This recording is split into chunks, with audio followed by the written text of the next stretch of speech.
Subscribe करें और bell दबाएं ताकि कोई खबर रह न जाए।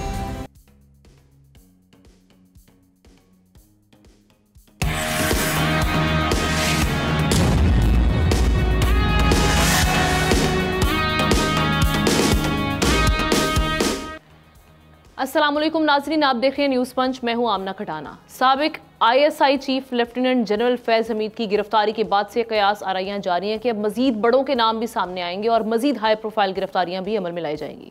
इसी हवाले से साबिक चीफ जस्टिस साकिब निसार का नाम भी इस वक्त ज़ेर बहस है।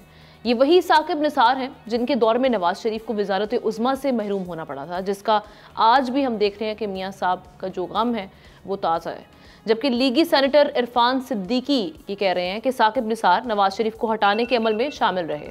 नवाज शरीफ को हटाने और इस हवाले से वो उनके बारे में कहा जा रहा है कि जो मामलात हैं इसमें कलीदी किरदार था साकिब निसार का। शर्जील मेमन ने तो साकिब निसार को काली भेड़ों से मिलाते हुए कहा है कि साकिब निसार ने जज की कुर्सी की तौहीन की है। दूसरी जानिब साकिब निसार का बयान भी हमारे सामने है।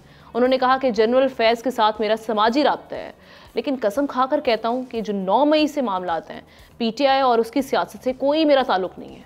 अब सवाल ये है कि जहां पर ये पेशन गोइयां भी की जा रही थी मुख्तलिफ सियासतदानों की जानिब से भी, और ऐसे लोग जो इस वक्त हम देख रहे हैं कि सोशल मीडिया पर भी कई सहाफ़ी भी इस हवाले से अपनी खबर भी शेयर करते रहे हैं कि जी मज़ीद अहम गिरफ्तारियाँ इस मामले में होने जा रही हैं। तो क्या साकिब निसार जो जिसके हवाले से वफाकी वज़ीर इत्तलात अता तारड़ भी कुछ दिन पहले एक इंडिकेशन दे चुके हैं कि जनाब इसमें कई लोग, चाहे वो साकिब हों चाहे निसार हों, वो सामने आ सकते हैं और उनके खिलाफ एक्शन हो सकते हैं। क्या साकिब निसार भी इस सिलसिले में उनके खिलाफ कार्रवाई होने जा रही है? क्या मामला किस जानिब जा रहे हैं? इस पर डिस्कशन का आगाज़ करते हैं। मैं पैनलिस्ट का तारुफ करवा देती हूँ। हमारे साथ एहतशामुल हक साहब, डॉक्टर दानिश, शहजादा जुल्फ़िकार, ज़ाहिर शाह शराजी पैनल का हिस्सा है। आप तमाम का बेहद शुक्रिया। डॉक्टर साहब, आपसे डायरेक्टली ये जो क्वेश्चन मैंने रेज़ किया है, मैं चाहूँगी इस पर अपना तबसरा करें, तज्ज़िया आपका। देखिए जी, जनरल फैज़ साहब की गिरफ्तारी कोई मामूली बात नहीं है, बहुत ही अहम है। DGI की रैंक पर उनको कोर्ट मार्शल किया गया है और हम हमेशा सुनते थे कि फ़ौज मुक़द्दस गाय है, उस पर कोई हाथ नहीं डाल सकता। लेकिन अगर हम 1947 से लेकर 2024 तक देखें तो कई फ़ौजी जो फ़ौजी अफसर हैं मुख्तलिफ रैंक्स के, और अब तो अहम तरीन रैंक्स DGI को कोर्ट मार्शल किया गया है और सज़ाएँ हुई हैं और बहुत बड़ी बड़ी सज़ाएँ हुई हैं। तो एक उनका अपना तरीक़ेकार है एहतसाब का, और उसमें वो सज़ाएँ देते हैं। और DGI की सज़ा, यानी अभी सज़ा तो नहीं दी है, लेकिन कोर्ट मार्शल ही एक बहुत बड़ी सज़ा है किसी भी DGI के लिए।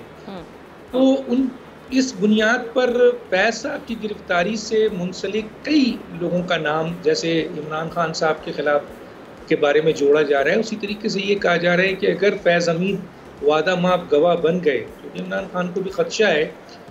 और ये बहुत बड़ी एक ब्रेकिंग मैंने भी दी थी बहुत पहले कि फैज़ साहब फ़ौजी अहम तरीन इत्तलात के मुताबिक कि वो वादा माफ गवाह बनने जा रहे हैं। अगर वो बन जाते हैं तो फैज़ साहब की इन्वॉल्वमेंट बहुत सी जगहों पर थी और कई लोग एक्सपोज होंगे। अब आते हैं जनाब साकिब निसार के बारे में। तो साकिब निसार एक लॉ सेक्रेटरी रहे, उसके बाद लाहौर हाई कोर्ट के जज रहे, उसके बाद लाहौर हाई कोर्ट के जज बनाने में उनको उस जगह तक पहुंचाने में जनाब मियाँ नवाज शरीफ साहब की रिकमेंडेशन थी। और मियाँ साहब कहते हैं कि जी हज़रत अली का कौल कहते हैं कि जिस पर हमने एहसान किया उसी ने हमें डस लिया, एहसान फरामोश निकला। बार हम इस इशू पे नहीं जाते।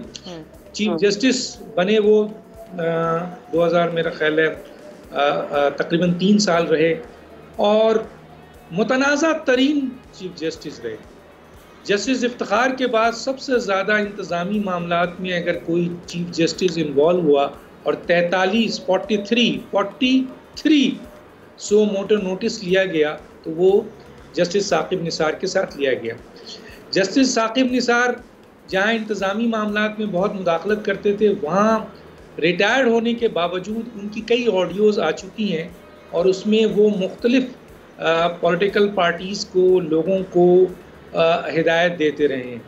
और ये इन पर एक संगीन इल्ज़ाम भी है, लेकिन आज तक किसी ने इन पर हाथ नहीं डाला। अब मैं आता हूँ एक बहुत ही अहम मसले पे, और ये है कि पाकिस्तान में सियासतदानों का एहतसाब होता है मीडिया पर्सन भी आ जाते हैं, जबकि मीडिया पर्सन भी एक वो गाय हैं, क्या कहते हैं, मुकद्दस गाय हैं। हालांकि इनका भी एहतसाब होना चाहिए, और जितने मीडिया पर्सन एंकर्स हैं उनका ऑडिट होना चाहिए, फॉरेंसिक ऑडिट होना चाहिए, और ये देखना चाहिए कि इनमें से जो लोग मीडिया में बैठकर बड़ी बड़ी भाषण देते हैं वो कौन लोग हैं जो कि पीछे कुछ और काम करते रहे हैं। तो एक बहुत बड़ा ऑडिट मीडिया में होना चाहिए, और एक फॉरेंसिक ऑडिट होना चाहिए जुडिशरी का।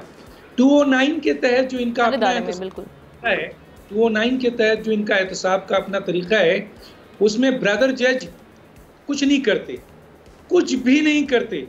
अगर 1956 से लेकर जस्टिस मुनीर से लेकर 2024 तक आई है, तो जस्टिस इफ्तिखार चौधरी, मैं अभी रिसेंटली बता देता हूँ कि justice Iftikhar Chaudhry, justice Saqib Nisar, justice Asif Saeed Khosa, justice अता बंदयाल, जस्टिस गुलजार, आप इन्हीं का सिर्फ फॉरेंसिक ऑडिट कर लें और इन्हीं की आप इंक्वायरी कर लें, इन्वेस्टिगेशन कर लें, तो आपको पता चलेगा कि जुडिशरी 140, 142 नंबर पे 123, 120, 130 ये कैसे हो गई।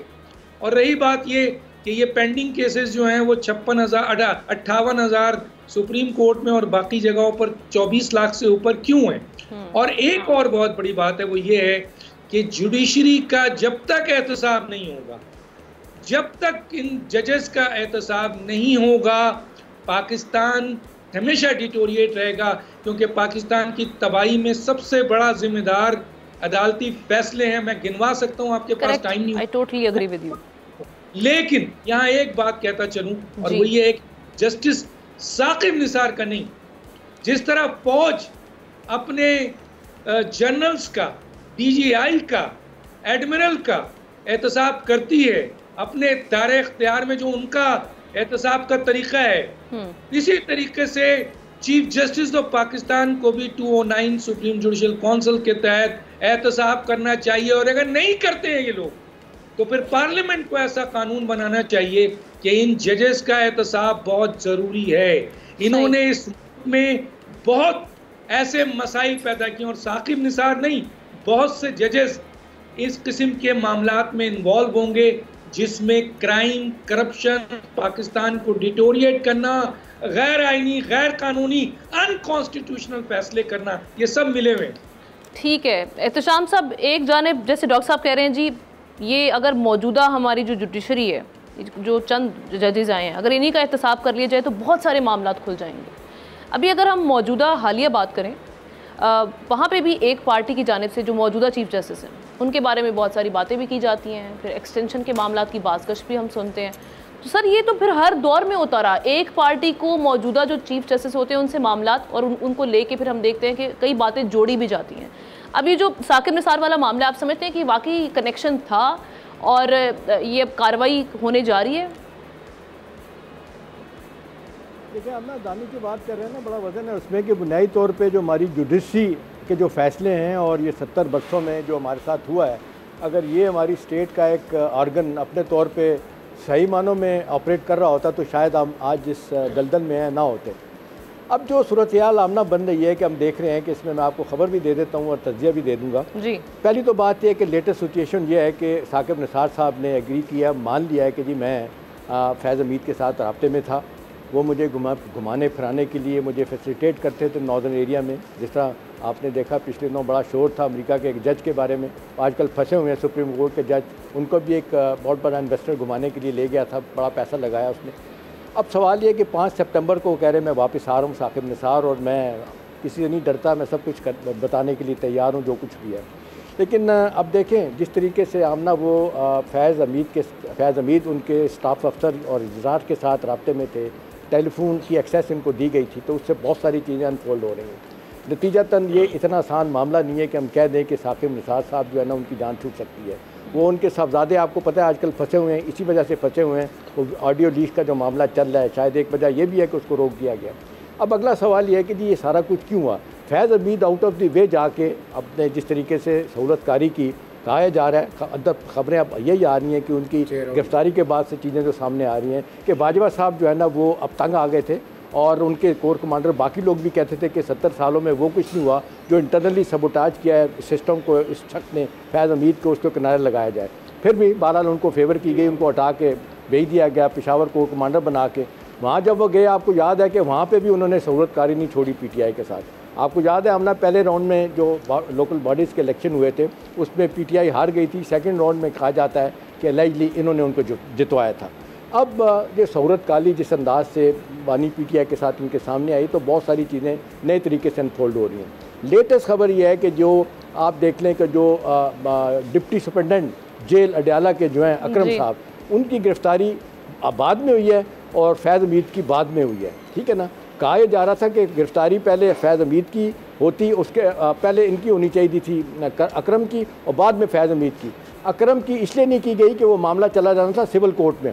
अब लिहाजा क्योंकि गिरफ्तारी इनकी मिलिट्री कोर्ट के हवाले से बड़ी स्ट्रॉन्ग होगी अपने फैज़ हमीद की, और उसके बाद से फिर ये जो बना नेक्सस उनका जो नए नाम उन्होंने लिए हैं सुपरिटेंडेंट जेल ने, ये बातें सामने आएंगी तो मामला ज़्यादा बड़ा वाज़ेह तौर पर नज़र आ रहा है कि मिलिट्री कोर्ट में जाएगा।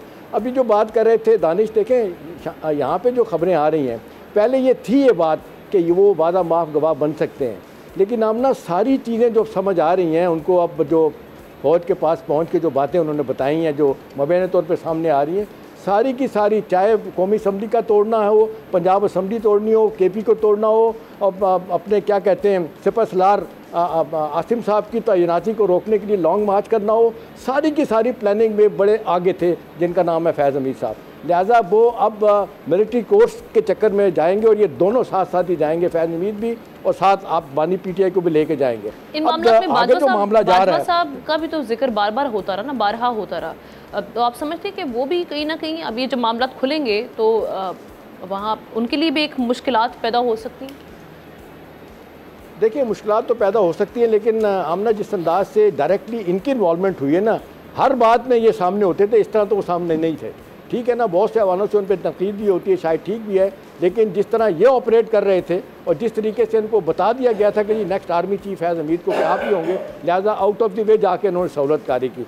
अब इस सहूलतकारी में भी जो नए नाम आए उसमें ये नहीं है कि ये अकेले थे, इसमें जनाब जुल्फी बुखारी का भी नाम आ रहा है, शहजाद अकबर का भी नाम आ रहा है, उसके बाद अल्लाह भला करे आपका फरा गोगी का भी नाम आ रहा है। ठीक है जी, और ये क्या नाम है जुल्फी बुखारी, इनका भी नाम आ रहा है। अब ये है कि ये मामला किधर जाएगा। देखिए मामला ये कि गिरफ्तारी के बाद अब बहुत सारी चीज़ें जो सामने आई हैं, इसमें ना सिर्फ बानी पीटीआई जो इतलात हैं कि बहुत फिक्रमंद हैं और वो लगता है कि मुश्किल केस है, वैसे वो कह भी चुके हैं कल के मुझे इसलिए इनका नाम दिया जा रहा है कि मिलिट्री कोर्ट में केस जाएगा। एक और बात इंपॉर्टेंट नामना इसमें ये है कि सारा कुछ करने के बाद जो रोल साकिब निसार का था ना, वो ये था, जो कहा जा रहा है कि वो ये थी कि इन्होंने ये करना था साकिब निसार साहब के ज़रिए, ये जो 2024 के इलेक्शन है इसको कलअदम करवाना था। उसके बाद ये कि अबूरी हुकूमत बननी थी और इनको इतला थी कि इसके बाद फौज जो है वो माशाल्लाह लगा देगी और फिर बानी पीटीआई सड़कों पे लेके लोगों को आ जाएगी। तो ये सारी चीज़ें कॉन्स्पिरेसी अनफोल्ड जिस अंदाज से हुई है, ये बड़ा वाज़ेह तौर पे बता रही है कि साकिब निसार भी नहीं बचेंगे, और जिस तरीके से सहूलतकारी है वो भी बीच में आएंगे, और किसी आगे जाके मामले में अब देखते हैं कि अपना बाजवा साहब का भी कोई रोल आएगा। वो तो यही बात आ रही है कि ये सामने आ रही है। जी वो आप जो कह रहे हैं ना कि साकिब साहब नहीं बचेंगे, वो तो वाकई इंटरेस्टिंगली जिस तरह से हम देख रहे थे कि जिस वक्त PMLN ऑपोजिशन में थी तो वो दो ही नाम बार बार फैज़ हमीद साहब और जिस तरह से साकिब निसार साहब को कोसते रहे और उनके हवाले से जो बातें सामने आती रही हैं आज तक, बल्कि तो अभी हुकूमत भी उनकी है, तो डेफिनेटली कहीं ना कहीं मामला ये कार्रवाई की जानिब जाएंगे।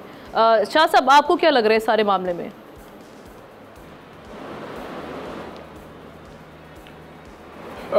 आमना दानिश साहब ने और जो एहतशाम साहब बात करें, मैं एक चीज़ पे ज़रा फोकस करना चाहूँगा, वो ये है कि इम्पॉर्टेंट क्या चीज़ है, ये केस है मिलिट्री कोर्ट में। हम प्रेडिक्शंस भी नहीं कर सकते, ना हम नजूमी है कि क्या होगा, ऐसा होगा या नहीं होगा। बेसिकली इम्पॉर्टेंट चीज़ क्या होगी कि चार्जशीट जो प्रेजेंट की जाएगी प्रोसीडिंग के दौरान फैज़ हमीद के ख़िलाफ़, वो क्या है।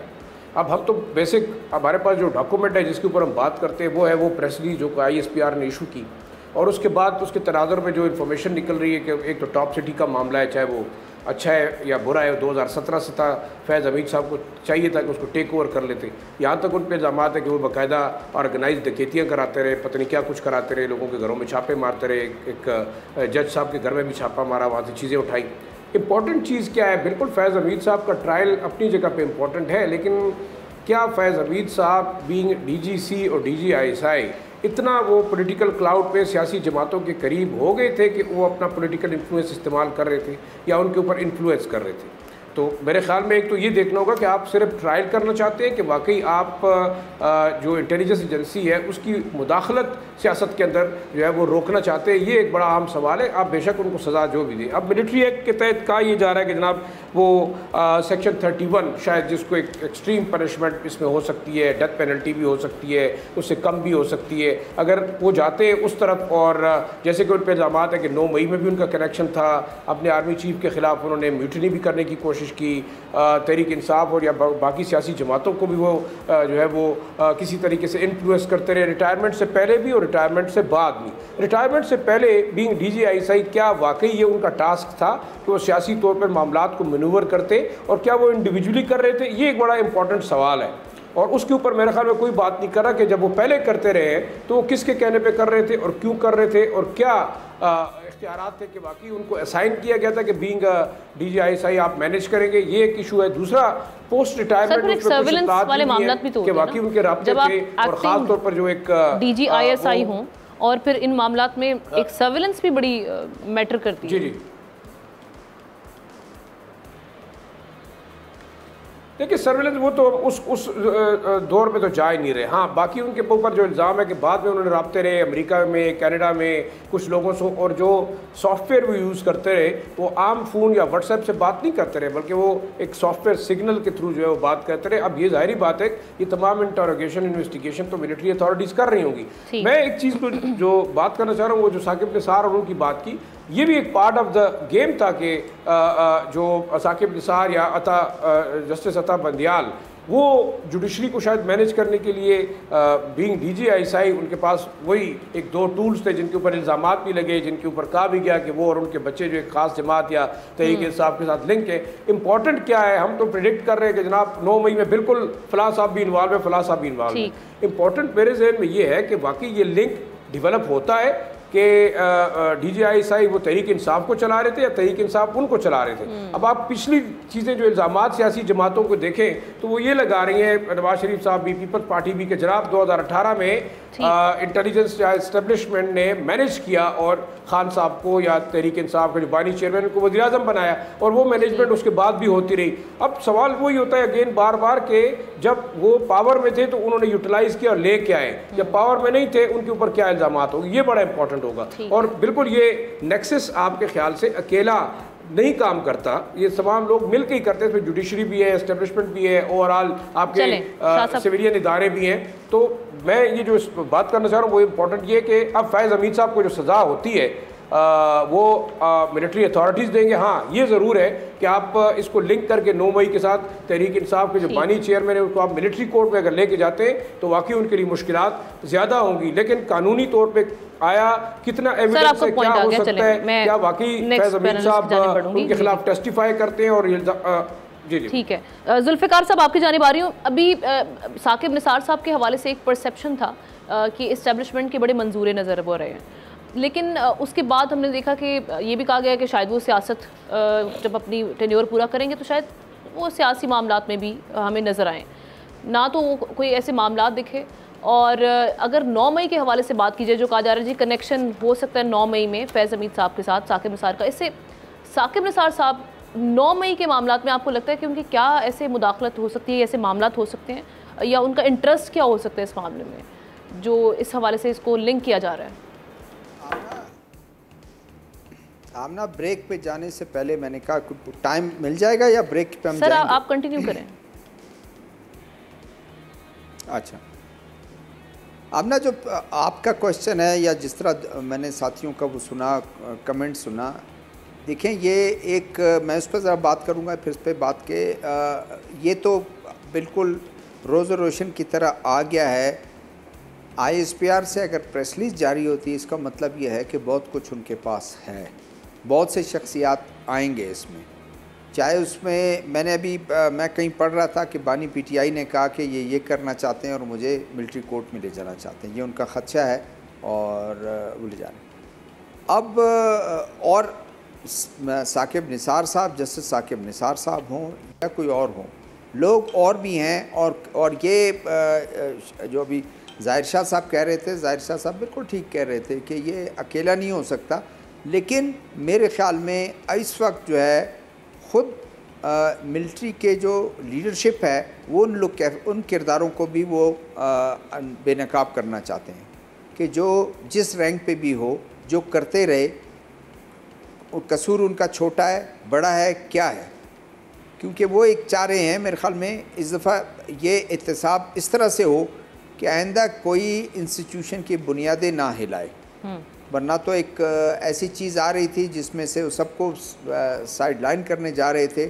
और वजह यही बनी बाजवा साहब कि जब बाजवा साहब ने हटा दिया और उनको कोर कमांडर भेज दिया, जबकि ख़ुद कई इंटरव्यू में बानी पीटीआई कह चुके हैं कि नहीं मैं उनको रखना चाहता था, मैं चाह रहा था कि मार्च तक हो जाए, और मार्च से पहले तक प्लान ये था कि शायद वो उसको बना देंगे, चीफ बना देंगे, और उसके बाद तो फिर कुछ भी नहीं हो सकता। फिर बहुत बड़ी सर्जिकल कोई वो करना अगर करते तो फिर शायद मामलात होते। अब आपका सवाल कि साकिब निसार साहब का 9 मई के साथ मुझे नहीं लगता कि कोई इस तरह का वो होगा, लेकिन ये तमाम किरदार एक ही तरह के थे जो उस वक्त जो काम कर रहे थे, लिंक ज़रूर कुछ ना कुछ इनका निकलता है, वरना जब तक गिरफ्तारी नहीं हुई थी उस साकिब निसार साहब का क्यों नाम नहीं आया, साकिब निसार साहब के मुतल्लिक क्यों लोग नहीं कह रहे थे। और तो ये ज़रूर उनकी कम इन्वॉल्वमेंट है, ज़्यादा इन्वॉल्वमेंट है, बहुत बड़ा उस मेन करैक्टर्स में से एक हैं, ये आने वाला वक्त बताएगा और उसके बाद कुछ होगा। लेकिन ये बात तय है कि फ़ौज की लीडरशिप ने, फ़ौज ने ये तय कर लिया है कि इस तरह के मामलात बिल्कुल नाकाबिले बर्दाश्त हैं और आइंदा भी कोई ना करें, कोई भी हो आर्मी चीफ जिस तरह भी हो, लेकिन किसी को ये जुर्रत नहीं होनी चाहिए कि वो इस तरह के करें। तो फिर तो अफ्रीका की फ़ौज हो गई कि रातों रात उठ के जो है ना कोई वो काम जो जिसके मर्ज़ी जो कुछ करे। तो इस इंस्टीट्यूशन को बचाने के लिए ये एहतसाब जो है उन्होंने करना है और एहतसाब का अमल होना चाहिए, चाहे वन लाइनर आपको अरेस्ट होते हुए दिखाई दे रहे हैं साकिब निसार, बैरोक्रेसी हो जी आने वाले दिनों में। जी बोले आने वाले दिनों में मैं चाह रही हूँ वन लाइनर आंसर कर दें। साकिब निसार साहब आपको ज़ेरे हिरासत दिखाई दे रहे हैं? जी ज़ेरे अताब दिखाई दे रहे हैं, हिरासत का मैं कंफर्म नहीं कहा, ज़ेरे अताब दिखाई दे रहे हैं जी। ठीक है डॉक्टर साहब कुछ ऐड करना चाह रहे हैं तो फिर उसके जाने ब्रेक की जाने हम जाएंगे। अगर ब्रेक का टाइम नहीं है तो मैं सिर्फ इतना ही कहूँगा कि जाहिर है ज़ुल्फ़िकार साहब ये कह सकती हैं, नज़र भी आ रहा है कि ज़ेरे अताब है, लेकिन जहाँ तक कि ये इनको गिरफ़्तार कर दिया जाए, फाना को फांसी दे दी जाए, ये सारा सिलसिला जो है वो जाहिर है रब को पता है। पाकिस्तान के अंदर बड़ी बड़ी डेवलपमेंट हुई है माजी में, लेकिन इसमें कोई शक नहीं है कि जैसे अभी कहा जा रहा था कि ये अकेले नहीं, अभी 2 ब्रिगेडियर गिरफ्तार हुए हैं, 1 कर्नल गिरफ्तार हुआ है, इसके अलावा 3 मेजर जो हैं इन्वेस्टिगेशंस में हैं, कुछ और जो दूसरे लोग हैं वो इन्वेस्टिगेशंस में, फौजी इसमें, तो ये अकेले नहीं है, पूरा एक नेटवर्क है। जो प्रेस रिलीज आई है लेकिन ये मामला डॉक्टर साहब ये पुराने है ना, 9 मई से रिलेटेड हम स्पेसिफिकली बात कर रहे थे कि जो उनसे पूछा गया कि जी 9 मई के लिंक में अभी जो गिरफ्तार हुए हैं वो तो 9 मई में तो ऑलरेडी सब चीज़ इस्टेब्लिश है, कोई चीज़ वो उसके गवाह भी मौजूद हैं, उसके आपकी वीडियोस भी मौजूद हैं, उस पर तो सिर्फ अदालतें जो हैं इन चीज़ों को, जबकि गवर्नमेंट की तरफ से गलती है कि कुछ चीज़ें उन्होंने जो है वो चार्जशीट नहीं की है, अदालतों में नहीं भेजा है, और कुछ जगह भेजा है तो अदालतों ने काम नहीं किया है। तो इसलिए मैं समझता हूँ कि इमरान खान ने फौजी अदालत में जाना ही जाना। बताएं कि 9 मई में फैज हमीद को भी आप देख रहे हैं दानिश? चलें पहले एक ब्रेक ले लेते हैं डॉक्टर साहब, आपकी इजाज़त से पहले एक ब्रेक ले लेते हैं, ब्रेक के बाद करते हैं।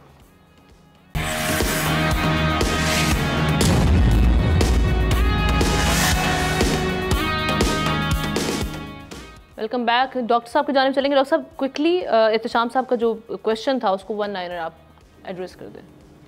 देखिए ये 9 मई का जो एक्चुअली उन पर जो मेन चार्ज आ रहा है वो ये चार्ज आ रहा है जो कि बहुत अंदर की न्यूज़ है, वो यही है कि इन्होंने अपना एक नेटवर्क बनाया हुआ था जिसमें retired army officers, serving officers, जजेस और पॉलिटिशियंस और सरकारी मुलाजिम, उन सब को इस्तेमाल किया है मुख्तलिफ इश्यूज़ के ऊपर। तो जब ये DGC और DGI के तौर पर ये इन्होंने अगर कोई काम किया है तो वो फ़ौज का काम होता है, लेकिन उसको अगर आर्मी एक्ट से अलग हट कर देखा जाए, जिन चीज़ों में इन्वॉल्व हुए हैं, तो आपका जो सवाल है कि 9 मई यकीनन सबसे ज़्यादा जो इन पर बात आ रही है वो ये है कि इस नेटवर्क ने पीटीआई और इमरान खान को सपोर्ट किया है और इस मुल्क में इंतशार फैलाने के लिए इस नेटवर्क ने काम किया है, जो कि फैज साहब ने इंस्टॉल किया था इमरान खान के साथ मिलके। तो 9 मई तो बहुत बड़ा इंतशार था ना, तो उससे कैसे अलग हो सके। सही, चलें, आपका इस हवाले से टेक आ चुका है, आगे बढ़ते हैं। एक और हम आपकी तवज्जो मबजूल करवाते हैं। जब नाजरीन बेसिक नेसेसिटीज़ तक रसाई आपकी मुश्किल हो जाए तो ना सिर्फ आपकी मेंटल हेल्थ असरअंदाज होती है, बल्कि कई सोशल इश्यूज जो हैं वो सर उठाने लगते हैं।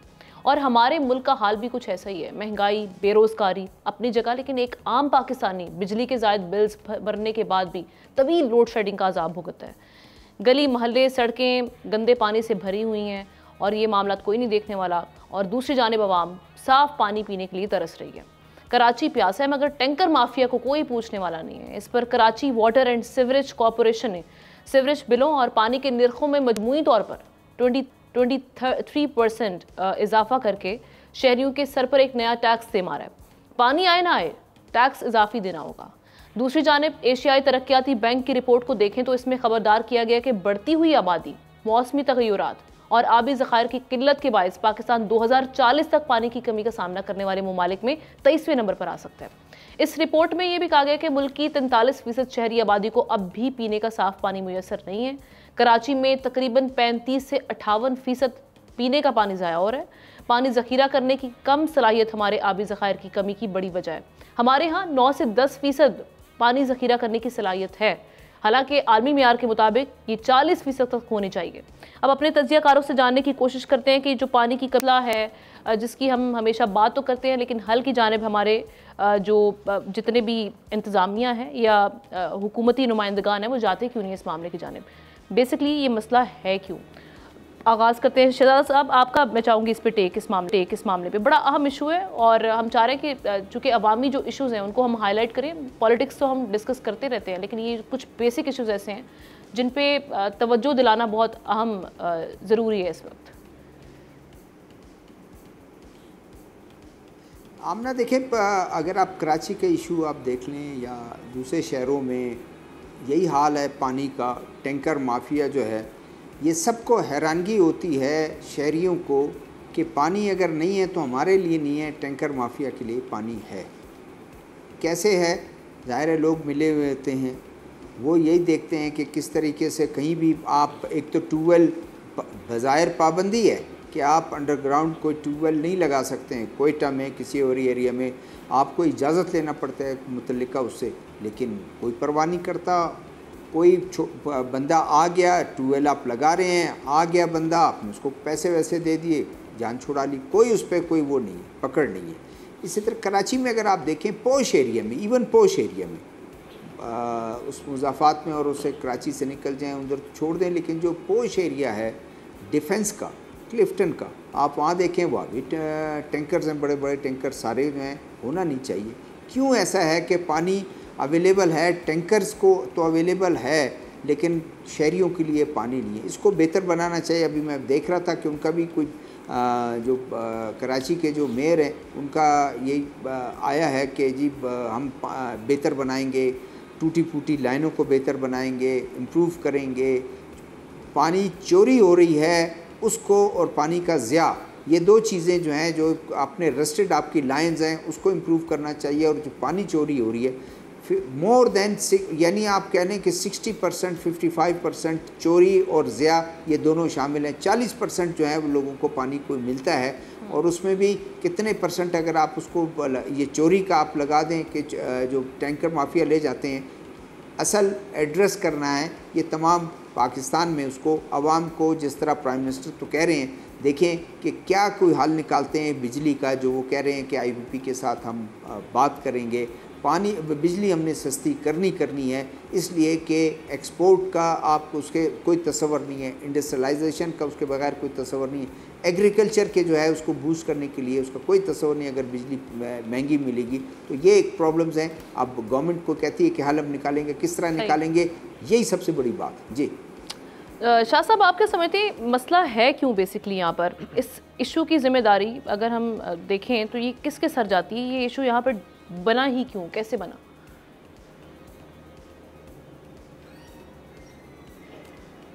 देखिए, मैं ओवरऑल बात करता हूँ और शायद मेरी प्रेडिक्शन गलत हो या मेरी थ्योरी गलत हो, लेकिन आइंदा चंद सालों में अगर कोई बड़ी जंगें होंगी ना ममालिक के दरमियान, तो वो वाटर वार्स होंगी।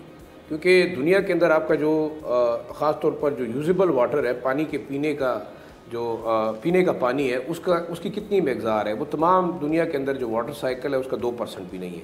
और जिस तरीके से चीज़ें हो रही है, मेरे ख्याल में हम बड़े ख़तरनाक सूरत हाल तक जा रहे हैं। और इसमें जो इम्पोर्टेंट चीज़ है आपके पास, सबसे जो हमारे पाकिस्तान का मसला है वो आपके जो यूजेबल वाटर की कंजर्वेशन ना होना, कोई मैनेजमेंट, कोई प्लानिंग ऐसी नहीं है। आबादी का बढ़ना, बाकी मसाइल, सोशल मसाइल की आपने बात की, लेकिन मैं ये समझता हूँ जो क्लाइमेट चेंज और हमारे वाटर कंजर्वेशन और प्रिजर्वेशन के हवाले से कोई ऐसी पॉलिसी नहीं है। दूसरा, पाकिस्तान के अंदर जो आपका इस्तेमाल का पानी है, वो उसकी वाटर मिसमैनेजमेंट कितनी है, उसका वेस्टेज कितना है। आप मतलब पौधों को पानी से देकर आप पीने के पानी को इस्तेमाल करते हैं, गाड़ियाँ धोने के लिए। आपके जो स्टेशन आप वहाँ पे देखें कितना जुल्म है इस मुल्क के अंदर कि एक तरफ से आप पानी ज़मीन से डिग आउट करते हैं और ताज़ा पानी निकाल कर उसका आप जो है बर्तन धो रहे हैं, उससे आप जो है गाड़ियाँ धो रहे हैं, उससे आप जो है ज़मीन को पानी दे रहे हैं। तो ये ओवरऑल देखा जाए मेरे ख्याल में इस एक इंतहाई मुश्किल सूरत हाल के अंदर हम जा रहे हैं। तीसरा जो देखिए मेरे जहन में है, बीइंग अ साइंस स्टूडेंट, मैं जो पढ़ता रहा, जो थोड़ा बहुत मेरे नॉलेज के अंदर है, आपका जो कॉन्स्टेंटली वाटर लेवल का जो बेड नीचे जा रहा है, उसको आप प्रिजर्व करने के लिए क्या कर रहे हैं? मेरे ख्याल में कोई ऐसा इकदाम नहीं है। आप देखें न्यू दिल्ली में, बॉम्बे में, वहाँ बाकायदा एक बिल्डिंग कोड मुकर्रर किया गया कि आपका जो बारिश का पानी है, जितने नए घर बनेंगे इन इलाकों के अंदर, उसको प्रिजर्व करने के लिए आपको तकरीबन 100 फुट गहरा कुआं खोदना होगा कि आपका जो ज़ाया होने वाला पानी है वो सड़कों को तबाह ना करे, वो रोडों को तबाह ना करे, वो लोगों के घरों को तबाह ना करे, बल्कि वापस 100 फुट नीचे जाके ज़मीन के अंदर पानी के लेवल को ऊपर लेके आए। तो अब तो दुनिया इस तरफ जा रही है। दूसरा, आप देखें हर साल वो कितनी बदकिस्मती है कि नॉर्दर्न एरियाज़ के अंदर फ्लड आए और मुकम्मल एक तबाही फैला दी। ये दूसरा साल है आपके यहाँ जो क्लाइमेट चेंज आ रहा है, आप उस पानी को किसी भी तरीके से यूजेबल कर सकते हैं, प्रिजर्व करके इस्तेमाल कर सकते हैं, लेकिन कोई तवज्जो नहीं दे रहा। ये फेडरल गवर्नमेंट की रिस्पॉन्सिबिलिटी है, क्योंकि सुबह इतनी बड़ी चीज़ों के ऊपर काम नहीं कर सकते। तो ओवरऑल मैं ये कह रहा हूँ, देखें इल प्लानिंग है क्लाइमेट के हवाले से, पानी के हवाले से, फूड के सिक्योरिटी के हवाले से। मेरे ख्याल में आबादी का बढ़ना अपनी तरफ खतरनाक है, लेकिन ये तमाम इतने आम चीज़ें हैं कि जिस पर हमारी ना सियासी जमातों का विजन है, ना उनके पास कोई एक्सपर्ट है उस चीज़ के ऊपर बात करेंगे। तो मेरे ख्याल में हम डिजास्टर की तरफ खुद ही जा रहे हैं। आप तो सोशल और पॉलिटिकल क्राइसिस की बात करें, कल लोग जब भूखे मरने शुरू होंगे, पीने का पानी असर नहीं होगा। कराची के अंदर आपके हालात देख लें। कुछ नहीं तो आप एक चीज़ उठा लें, अवेयरनेस कैंपेन जो अवामी सतह पर हम कर सकते हैं। दस्तयाब पानी के जो कहते हैं 60% मिकदार वो भी ज़ाया चली जाती है। डॉक्टर साहब, क्या इस इशू का हल क्या है? इसकी तरफ कभी तवज्जो देगी इंतज़ामिया और अवाम? देखिए, आपका टॉपिक जो है उस पर आता हूँ। वैसे तो पानी के जो मसाइल में ओवरऑल उस पर तो बहुत कुछ बात की जा सकती है कि मिस यूज़ वाटर जो है उसको किस तरह रिसाइकलिंग कर किया जाए। समुद्री वाटर को पानी बनाने के लिए प्लानिंग की बात हुई थी। बात यहाँ पे ये नहीं हो रही है। बात यहाँ पे ये हो रही है कि पाकिस्तान में, कराची में पानी मौजूद है और 70 और 60% पानी जो है वो लीकेजेस से और चोरी हो जाता है। और एक माफिया है बहुत बड़ा, और वो माफिया है टैंकर माफिया, जो अपने टैंकर से फिर लोगों को पानी प्रोवाइड किया जाता है और आम नलकों से पानी नहीं करता है। ये है इम्पोर्टेंट टॉपिक आपका, वरना पानी के हवाले से तो बहुत कुछ बोला जा सकता है। तो मैं आपको एक बताना चाहता हूँ, देखिए K3 मंसूबा था, K4 मंसूबा भी, K3 तक तो थोड़ा सा पानी आपने लाए, कराची तक पहुँचाया, फिर आपने उस पाइपलाइन को, क्योंकि पाकिस्तान में कराची में इलीगल कनेक्शंस जो है वो इस वक्त तकरीबन कोई 70% इलीगल कनेक्शन है, जिनमें आम शहरी से लेकर पाकिस्तान कराची के अहम तरीन उमरा और अहम तरीन फैक्ट्रीज़ में इलीगल कनेक्शंस मौजूद है, जहां पानी सारा खींच लेते हैं वो। दूसरी तरफ जिस तरह बैरिया टाउन के बारे में कहा गया कि K3 से पानी आना था, आगे बढ़ना था, वो सारा का सारा डाइवर्ट करके बैरिया को दे दिया गया। और जाहिर है उस ज़माने में बैरिया को कोई उंगली नहीं लगा सकता था। अब K4 पे देख लीजिए कि कहा गया कि K4 कराची की रिक्वायरमेंट पूरी करेगा। 25 अरब उसकी लागत थी, ना फेडरल गवर्नमेंट ने दिया ना सूबाई हुकूमत ने दिया। 125 अरब से ज़्यादा हो गया और अब दोनों एक दूसरे पे टाल रहे हैं। इससे भी ज़्यादा इम्पोर्टेंट मसला ये है कि पानी मौजूद है।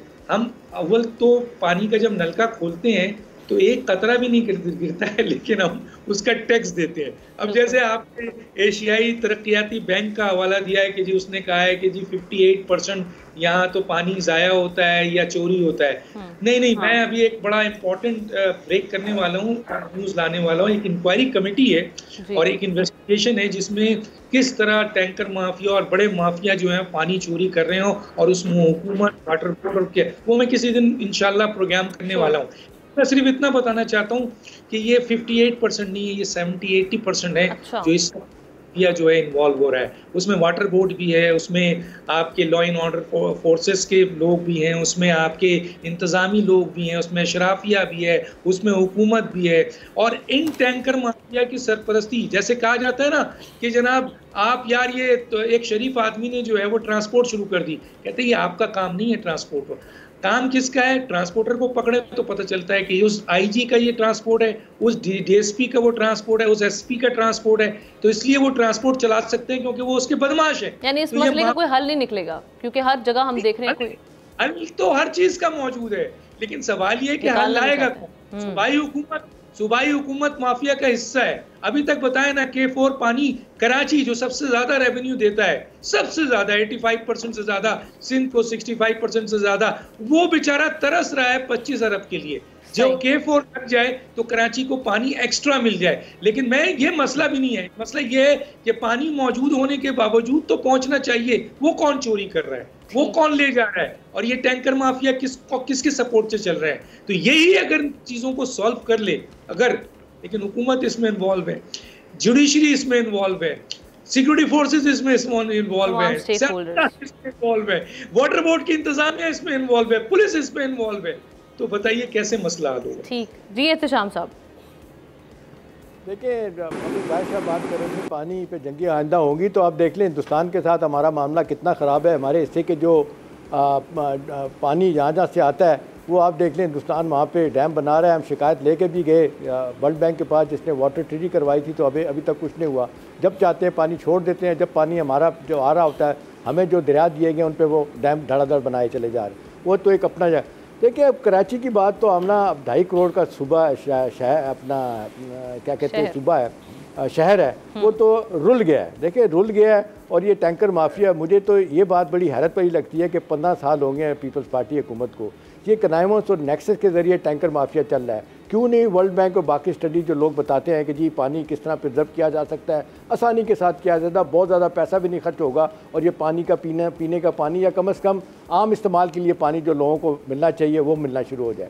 तो ये देख रहे हैं सीवरेज का मसला, ट्रांसपोर्ट का मसला हो, उसके बाद आपकी सड़कों का मसला हो, तो कराची वाकई सही बात है, सबसे ज़्यादा रेवेन्यू देने वाला शहर जो है ना वो लुट के रह गया। लोग जो है यहाँ से नकल मकानी कर रहे हैं, आम आदमी भी और आपने देख लें इन्वेस्टर्स भी। तो मेरा ख्याल है फौरी तौर पे तो जिम्मेदारी आती है सिंध गवर्नमेंट की कि अपने ऊपर से दाग धोए कि भी क्या वजह है कि टैंकर माफिया पिछले 20-25 साल से वो थ्राइव कर रहा है, क्यों कर रहा है, कैसे कर रहा है। ये नेक्सस और कनामस कौन तोड़ेगा इसको, लेकिन उन्हें परवाह नहीं है, किसी को परवाह नहीं है, बस उन्होंने वोट लेनी होती हैं। और ज़्यादातर आप देखें दही एरिया से पीपल्स पार्टी जीत के आती है, और वहाँ पे तो आपको पता है नाम दिया जाता है कि जी इसको वोट देना है, इसको देना है, और लोग उसके बाद वोट दे देते हैं और भूल जाते हैं, उनकी बात सुनी नहीं जाती। मेरा ख्याल है जिस तरह पूरे मुल्क में लोग पानी के मामले में सफ़र कर रहे हैं, कराची में मेरा ख्याल है ज़रूरत से ज़्यादा कर रहे हैं। ज़्यादा परेशानी की बात है, समंदर पास है, पानी भी इस्तेमाल किया जा सकता है, बेहतर सूरत हाल भी पैदा की जा सकती है। मुझे याद है 60s में आमना जापान ने हमें एक बहुत बड़ा आइडिया दिया था, एक प्लान बना के दिया था कि पानी को कैसे इस्तेमाल कर सकते हैं आप, और आइंदा आने वालों 100 सालों में पानी किस तरह आपको कराची के लोगों को मिल सकता है। लेकिन सवाल तो ये कि कौन करेगा, जब आपके इंटरेस्ट हों, वेस्टर्न इंटरेस्ट हो, सियासी जमातों के इंटरेस्ट हों, जुडिशरी के इंटरेस्ट हों, सारे अदारों के हों, ब्यूरोक्रेसी के हों, तो कौन चीज़ें ठीक करेगा। तो मेरा ख्याल है वक्त आ गया, आपकी बात बिल्कुल सही है, सियासत बहुत हो गई है, ये आम लोगों के मसाइल हैं, पानी, बिजली, गैस। अभी देखें बिजली की बात हो रही है, अब बिजली के बिल जो है आमना, अब देख लें सूरत हाल ये है कि मकान, किराए के मकान से ज़्यादा बिल आना शुरू हो गए, और लोग खुदकुशियाँ कर रहे हैं, एक दूसरे को बहन भाई कत्ल कर रहे हैं, मार रहे हैं, लेकिन नोबडी इज पुश के इसको कैसे ठीक करना है। पहली ज़िम्मेदारी पीपल्स पार्टी की, और दूसरी सियासत हो रही, और हाँ, दूसरी गवर्नमेंट है कि मादत खान लहजा फेडरल गवर्नमेंट को नहीं रखना चाहिए कि पीपल्स पार्टी साथ है तो उनसे पूछा नहीं जाएगा। फिर पीपल्स पार्टी से पूछा जाए, सिंध में तीसरी मरतबा हुकूमत करने के लिए आ गए हैं, वो डिलीवर क्यों नहीं कर रहे, कारकर्दगी क्यों नहीं दिखाई जा रही, क्यों लोगों के मसले हल नहीं हो रहे। तो मेरा ख्याल है यहाँ पर भी किसी को अपना जोर लगाना पड़ेगा। अदरवाइज़ तो मुझे लगता है कि लोगों को मजबूर किया जा रहा है वो सड़कों पर आएँ, चाहे कराची में आएँ, बाकी जगहों पर आएँ। तो मेरा ख्याल है आइंदा आने वाले दिन तो मुझे बड़ा भयानक सीन नज़र आ रहा है, हर फ्रंट पे नज़र आ रहा है। लोगों को मजबूर किया जा रहा है कि जो वो खुदकशी करें या सड़क पे आ जाएं और जो सामने आता है उसको मार दें और अपना हक ले लें। मेरा ख्याल है बड़ी फ्राइटनिंग, बड़ी स्केरी सिचुएशन है। अब मेरा ख्याल है होश के नाखून आज नईम साहब भी इसी हवाले से बात करते हैं, नईम रहमान साहब लोगों को मिलने चाहिए। नईम रहमान साहब भी ये कह रहे थे कि आप उस नहज तक मामला ना पहुँचाएँ कि जहाँ पर लोग जो हैं वो फिर आपके आउट ऑफ कंट्रोल हो जाए हालात। आप जी खिलाफ के लिए निकले ना, सियासी धरना क्यों देते हैं, अपने मफादात के लिए उठ जाते हैं, धरना दे देते हैं। निकले इनकलाब के लिए, अपने लोगों को निकालें, पहले फ्रंट पे खुद आए, फिर अपनी फैमिलीज को रखें, अपने वर्कर, अपने सपोर्टर। यकीन माने पूरा पाकिस्तान उनके पीछे खड़ा होगा अगर इनकलाब के लिए निकलेंगे। लेकिन सियासी मकासद के लिए निकलेंगे तो ये सब सियासी बातें हैं, अभी बैठेंगे उतर जाएंगे दोबारा। चलें, मैं तमाम पैनलिस्ट का शुक्रिया अदा करूँगी। प्रोग्राम का वक्त है, आपसे मुलाकात होगी कल। अल्लाह हाफ़िज़।